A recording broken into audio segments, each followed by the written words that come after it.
Bismillahirrahmanirrahim. Assalamualaikum warahmatullahi wabarakatuh. Alhamdulillah wa bihi nasta'in ala umuri dunya waddin. Wassalatu wassalamu ala asyrafil anbiya wal mursalin wa ala alihi wa sahbihi ajma'in. Subhanaka la ilma lana illa ma 'allamtana innaka antal alimul hakim. Qala rabbi shrah li sadri wa yassir li amri wahlul 'uqdatam min lisani yafqahu qawli, amma ba'd. Marilah sama-sama kita merafakkan syukur kita kepada Allah Subhanahu wa taala.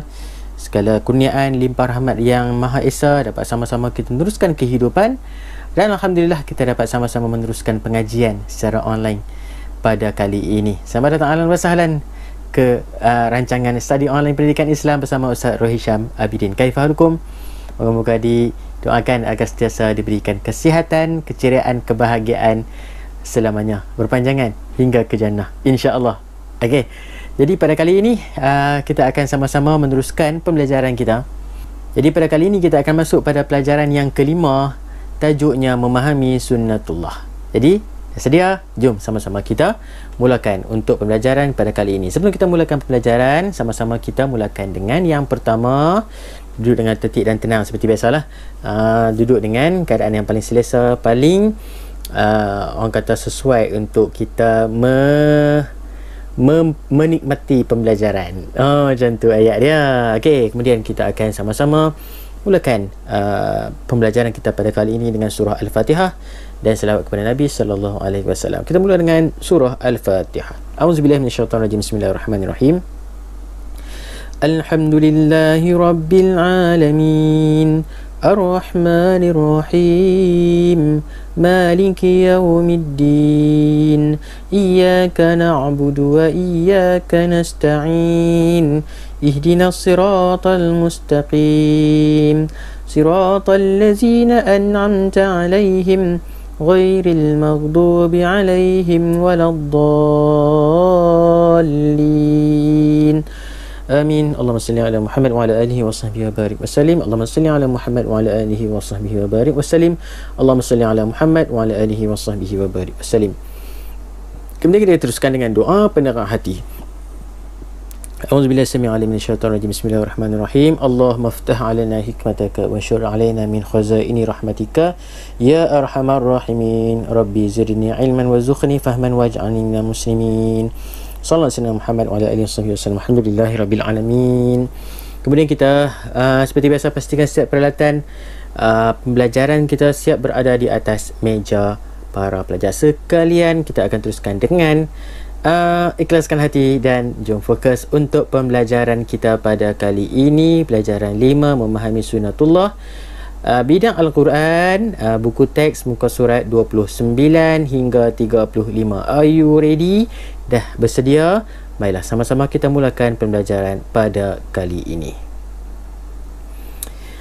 Baik, para pelajar sekalian, kita akan mulakan dengan sama-sama membaca ayat kefahaman. Surah Ali Imran ayat 137 hingga 139. Sedia untuk sama-sama baca ayat kefahaman pada pelajaran kali ini? Baik, sama-sama kita mulakan. Bismillahirrahmanirrahim. Qad khalat min qablikum sunanun fasiru fil ardh فسيروا في الأرض فانظروا كيف كان عاقبة المكذبين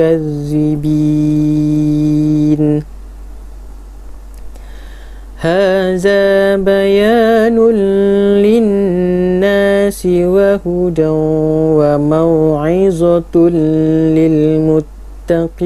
للمتقين ولا تهينوا ولا تحزنوا وأنتم الأعلون إن كنتم مؤمنين صدق الله العظيم. صدق الله العظيم.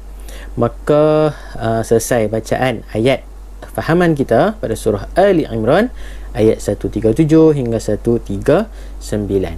Baik, sama-sama kita sebut atau sentuh sikit berkenaan dengan tajwid. Okey, kita mulakan dengan ayat 137. Khad. Khad, khalat, khaf ta ba jim dal, huruf qalqalah. Dia di tengah-tengah dipanggil qalqalah sughra. Qad khalat, qad khalat min qablikum. Nun mati bertemu dengan khaf. Hukumnya ifa hakiki. Bacaan dia dengan 2 harakat. Min qablikum. Macam tadi juga. Qalqalah sughra. Qablikum sunanu. Apa? Mim mati bertemu dengan sin. Huruf izhar syafawi. Fasiru fil ardi fanzuru. Mim mati bertemu dengan za. Ifa hakiki. Kaifa kana aqibatul mukazzibin. Jadi di hujung ayat di hukum tajwid, ma'arid lisukun, mukazzibin, ma'arid lisukun. Sambung pada ayat 138. Haza bayanul linnas. Tanwin bertemu dengan lam. Bacaan dia ataupun huruf dia lam ra izhar, idgham bila gunnah. Idgham bila gunnah. Huruf dia idgham bila gunnah lam ra. Jadi tanwin bertemu dengan lam. Bacaan dia jelas. Bayanul linnas. Masuk ataupun masuk terus idgham. Bacaan jelas. Bila gunnah, jangan dengung. Bacaan dengung tapi tidak didengungkan. Bayanul linnasi wa hudaw. Sama ini idgham ma'al gunnah. Ya wa mim nun. Wa hudaw wa mau'izatul lil muttaqin. Macam tadi tanwin bertemu dengan lam dan ma'arid lisukun lil muttaqin. Sambung pada ayat 139. Wala tahinu wala tahzanu. Tahzanu. Bukan tahzanu. Tahzanu. Kalau wala tahinu betul. Wala tahinu wala tahzanu wa antumul a'launa. Antumul. Antu. Nun mati dengan ta. Ifa kiki. In kuntum mu'minin. Ifa kiki. In kun. Nun mati dengan ta. Ifa kiki. Tum mu'minin. Mim mati bertemu mim. Idgham mislain. Mu'minin. Idgham ma'arid lisukun. Okey, sadaqallahul azim. Baik, kita akan teruskan dengan bacaan ayat kefahaman dan maksudnya. Kita mulakan dengan qad khalat min qablikum sunanun. Maksudnya, sesungguhnya telah berlaku sebelum kamu sunnah-sunnah, yakni peraturan dan ketetapan Allah Subhanahu wa ta'ala. Qad telah, sesungguhnya qad khalat telah pun berlaku qablikum, min qablikum, berlaku sebelum kamu, sunanun ataupun sunnah-sunnah ketetapan Allah Subhanahu wa ta'ala. Fasiru fil ard, maksudnya maka mengembaralah kamu di muka bumi. Allah suruh kita mengembara di muka bumi untuk mengetahui sunnah-sunnah ataupun peraturan-peraturan, ketetapan-ketetapan yang Allah telah tetapkan. Fasiru, maka mengembaralah fil ard, di muka bumi. Fanzuru kaifa kana aqibatul mukazzibin. Ni Allah suruh kita mengembara untuk apa? Perhatikan bagaimana kesudahan orang ataupun golongan pendusta. Mukazzibin ialah orang-orang pendusta. Kaifa, bagaimana akibat kesudahan golongan pendusta. Kemudian Allah sambung. Haza bayanul linnas. Maksud dia, haza ni apa? Al-Quran. Ini. Ini haza tu ini. Yakni apa dia yang ini tu? Al-Quran. Bayan, penerang. Bayan adalah maksud penerang. Linnas, kepada nas, manusia. Kepada manusia. Wa hudan wa mau'izatul lil muttaqin. Wa dan hudan. Hudan maksudnya petunjuk. Wa mau'izah, serta pengajaran lil muttaqin, kepada orang yang hendak bertakwa, orang yang bertakwa. Kemudian sambungan wala tahinu wala tahzanu, dan janganlah kamu berasa lemah. Tahinu maksud dia lemah. Nah, la jangan, wala dan jangan. Tahinu lemah, wala dan jangan lagi. Allah sebut tahzanu, jangan bersedih, wala tahzan, jangan sedih. Wa antumul a'launa in kuntum mu'minin, maksud dia dan kamulah orang yang tertinggi darjatnya. A'launa, orang yang tertinggi darjatnya, tertinggi ni darjatnya. In kuntum, jika kamu mu'minin, orang yang beriman. Sadaqallahul azim. Okey, kita tengok sebab turun ayat 139, iaitu ayat tadi ni, apa dia? Wala tahinu wala tahzanu wa antumul a'launa in kuntum mu'minin. Maksudnya apa? Sebab turunnya iaitu Ibnu Abbas radhiyallahu anhu berkata, ketika para sahabat Nabi SAW mengalami kekalahan dalam perang Uhud, lalu Rasulullah SAW bersabda, berdoa, Ya Allah, janganlah engkau biarkan mereka menewaskan kami. Ya Allah, tiada daya melainkan kekuatanmu. Ya Allah, tiada lagi yang akan menyembahmu kecuali kumpulan kami ini, maka bantulah kami. Lalu turunlah ayat ini. Tafsir Al-Munir daripada Wahbah Zuhaili, yang mana kalau kita sedia maklum dalam sirah peperangan Uhud, yang mana tentera Islam mengalami kekalahan sehingga kan Nabi sendiri mengalami kecederaan. Yang mana Allah uji mereka, orang-orang muslimin, tentera-tentera muslimin mengalami kekalahan, yang mana ramai di kalangan para pejuang, para tentera muslimin yang syahid, yang meninggal dunia. Jadi Nabi pun bila nampak keadaan macam ini, maka Nabi pun berdoa kepada Allah. Bila berdoa, Nabi buat ataupun sebut ataupun Nabi minta supaya Allah bantu kumpulan ataupun bantu tentera muslimin ini, maka turunlah ayat wala tahinu wala tahzanu. Janganlah kamu menyerah kalah, jangan kamu bersedih, maka turunlah ayat. Kemudian ini spektrum ilmu sikit. Perang Uhud berlaku pada tahun ke-3 Hijrah, iaitu pada tahun 625 Masihi, antara tentera Islam dengan kaum kafir Quraisy. Peperangan ini dinamakan Perang Uhud kerana berlaku di Bukit Uhud. Sebab api Bukit Uhud di Mekah. Jadi sebab api nampaklah. Yang tak biasa, inilah gambar ataupun suasana Bukit Uhud. Okey, insya-Allah moga-moga kita diberikan rezeki yang belum sampai untuk sampai ke sana. Okey.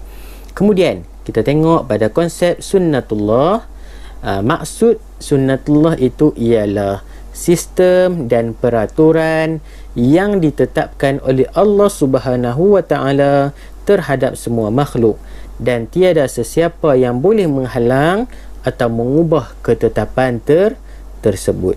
Sekali lagi, maksud sunnatullah ialah sistem dan peraturan yang ditetapkan oleh Allah Subhanahu wa taala terhadap semua makhluk, dan tiada siapa yang boleh menghalang atau mengubah ketetapan tersebut. Dapat? Cantik. Okey.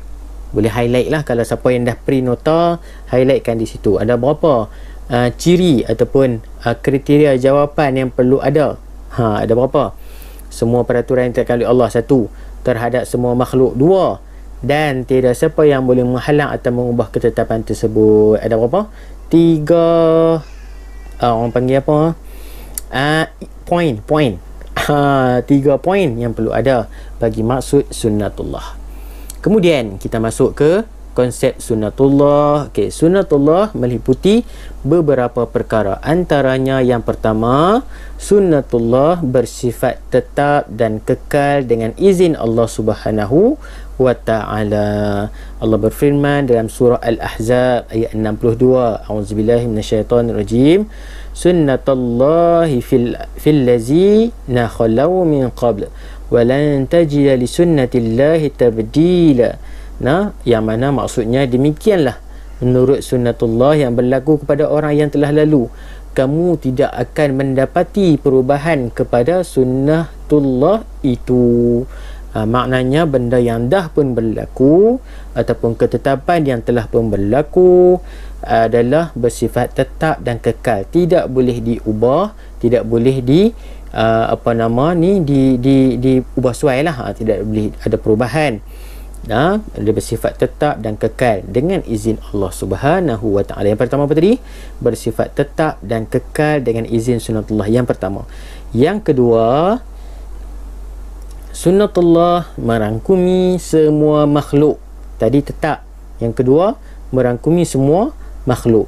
Allah berfirman dalam surah Ar-Ra'd ayat 15. A'udzubillahi minasyaitonir rajim. Walillahi yasjudu man fis samawati wal ard taw'an wa karhan wa zilaluhum bil uduwi wal asal. Sadaqallahul azim.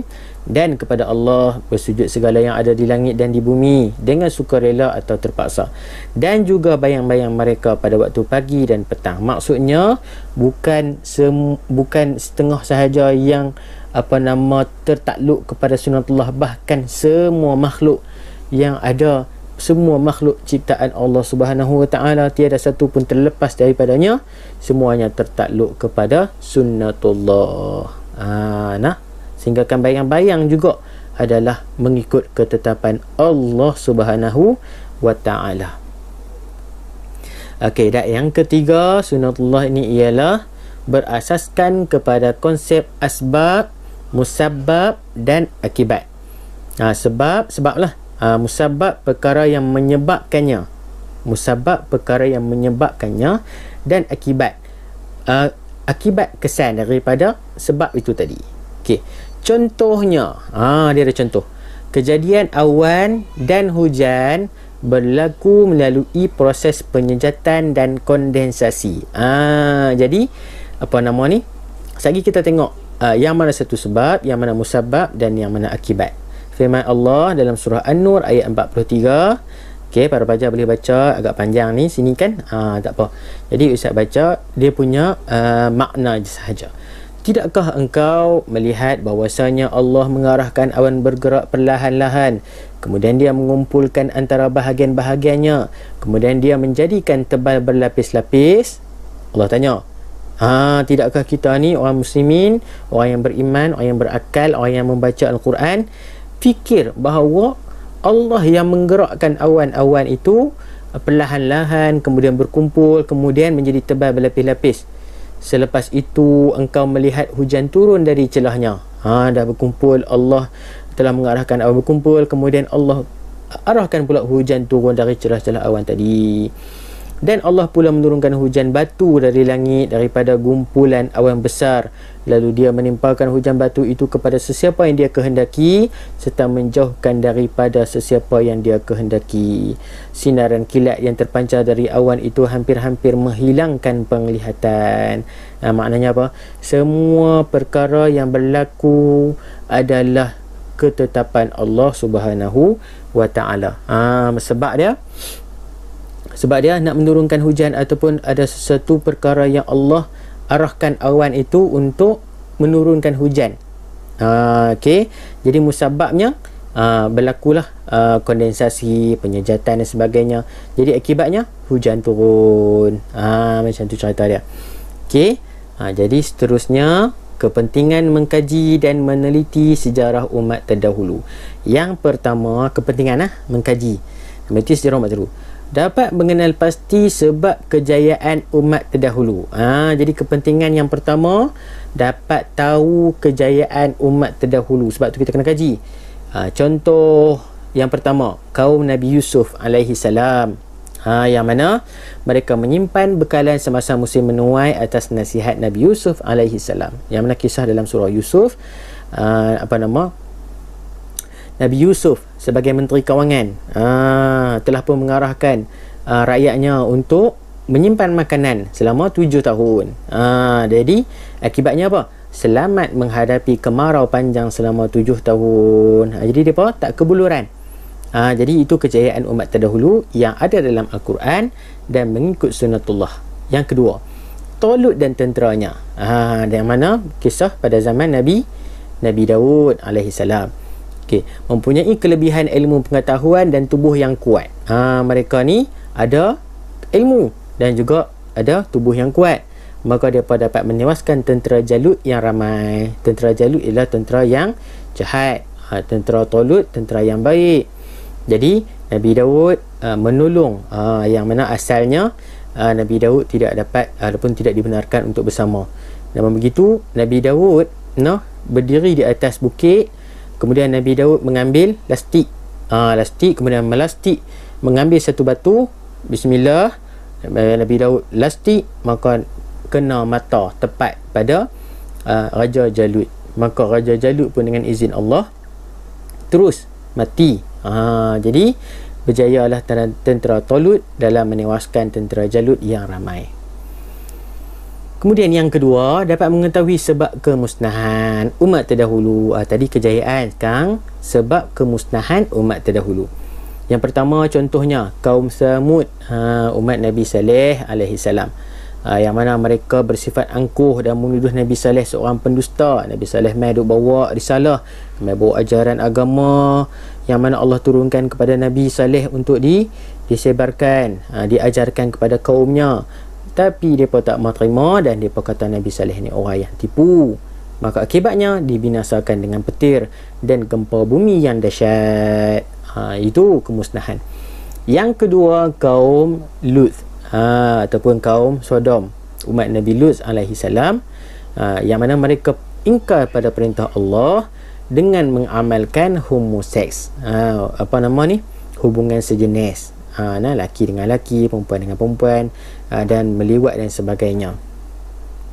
Maka mereka telah pun dibinasakan oleh Allah Subhanahu Wa Taala dengan diterbalikkan bumi. Bumi diangkat ke atas dan mereka di bawah, maka mereka dihempap dengan bumi.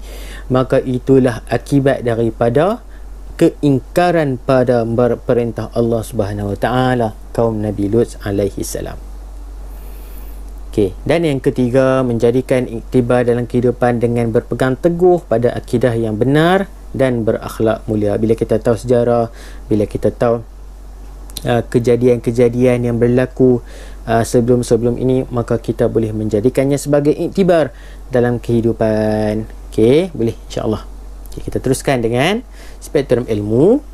Firman Allah Subhanahu Wa Taala dalam surah Al-A'raf ayat 96. Ayatnya tuan-tuan ataupun para pelajar boleh tengok dalam buku teks. Ustaz tulis di sini hanya maknanya sahaja. Agak panjang sikit kan?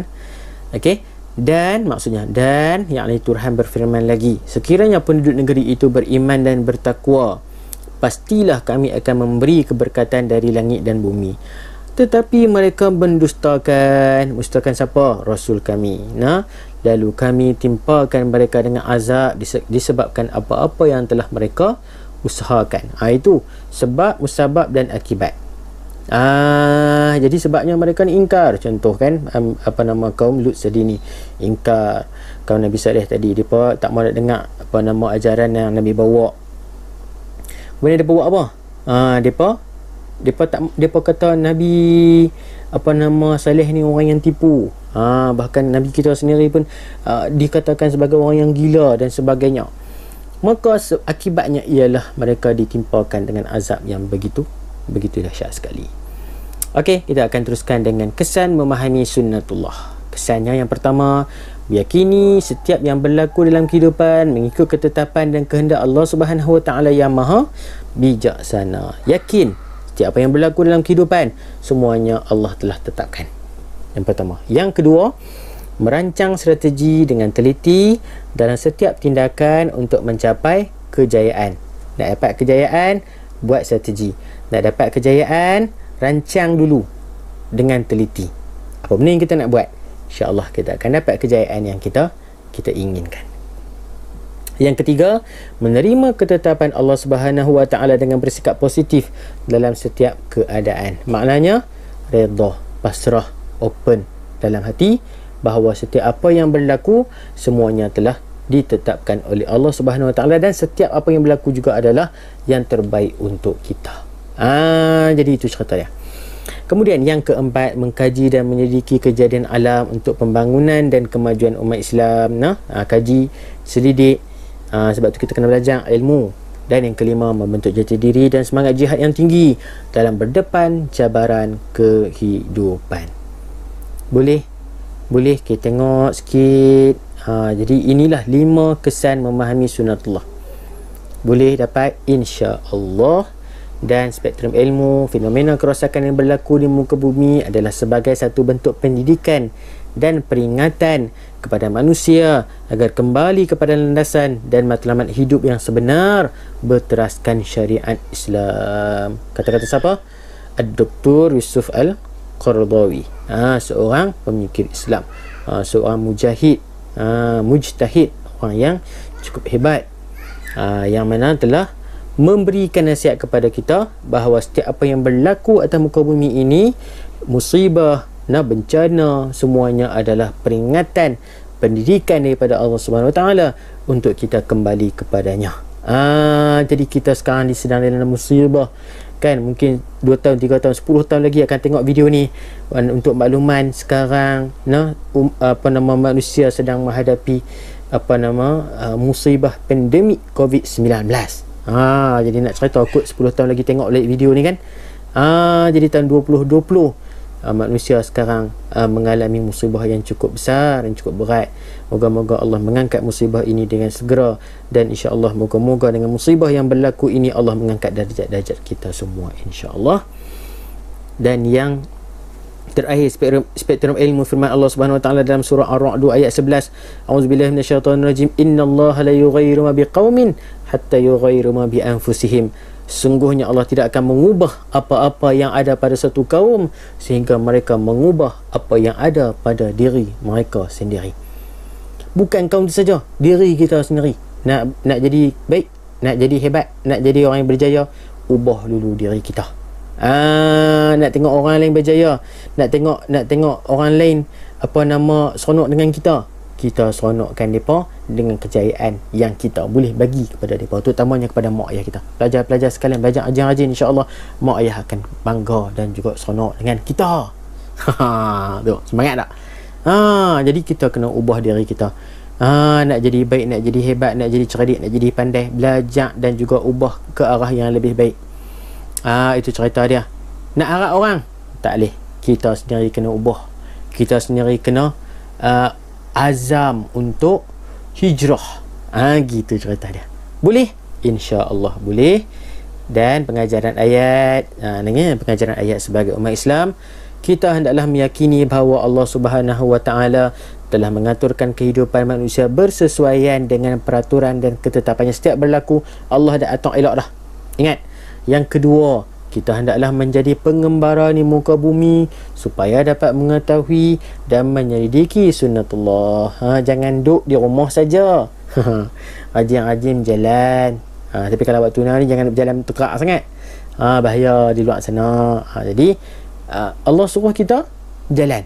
Berjalan bukan berjalan saja, berjalan dan mengkaji. Bukan sekadar mengkaji saja, berjalan, mengkaji dan meneliti, selidik, dan setiap benda yang kita dapat tu kita gunakan untuk mendekatkan diri kita kepada Allah Subhanahu Wa Taala. Dan ketiga, hendaklah mengkaji dan menyelidiki sejarah umat terdahulu agar menjadi panduan dalam kehidupan. Kita hendaklah meyakini bahawa Al-Quran ialah petunjuk petunjuk ke arah kebenaran bagi orang yang beriman dan bertakwa. Ingat, Quran nombor 1. Kalau ada masalah,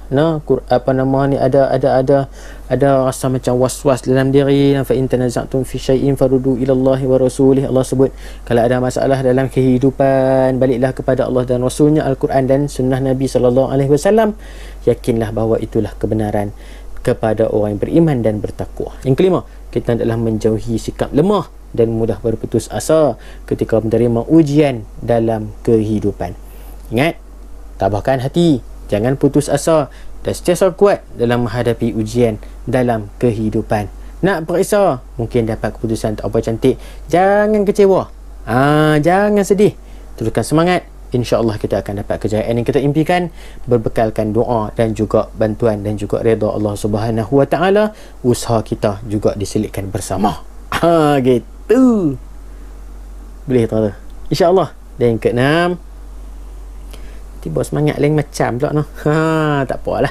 Semangat sama-sama. Keenam, kita hendaklah menjaga keimanan agar beroleh kedudukan yang tinggi di sisi Allah Subhanahu wa taala. Insya-Allah, jaga keimanan, jaga diri, jaga akidah, insya-Allah kita akan dapat tempat yang paling mulia, paling istimewa di sisi Allah Subhanahu wa taala. Wallahu ta'ala a'lam. Baik, terima kasih banyak-banyak pada para pelajar kerana menonton pada pelajaran kelima, memahami sunnatullah bagi pelajar tingkatan 4. Jazakumullah khair. Kita akan jumpa lagi dalam pelajaran seterusnya, yang mana insya-Allah kita akan berikan latihan-latihan. Dan di bawah ni juga Ustaz sertakan link untuk latihan. Jadi para pelajar boleh buat latihan, dan juga jangan lupa download nota-nota slide ni lah slide ni lah yang Ustaz share kan. Dan print, tulis di situ, insya-Allah kita buat nota untuk rujukan kita bersama. Kalau agak tak apa ni, ingat ulang balik video ni, dan jangan lupa like, komen, dan share, dan subscribe sikit. Subscribe kepada yang belum, sama-sama kita subscribe, insya-Allah. Subscribe itu gratis guys. Gratis, percuma, insya-Allah. Yang terbaik untuk semua. Wallahu ta'ala a'lam. Kita jumpa lagi dalam episod seterusnya dalam study online pendidikan Islam bersama Ustaz Rahul Hisham. Nak sebut nama sendiri pun tersasul ayah. Bersama Ustaz Rahul Hisham Abidin. Jazakumullah khair. Wallahu ta'ala a'lam. Jumpa lagi. Terima kasih. Assalamualaikum warahmatullahi wabarakatuh. Jumpa lagi.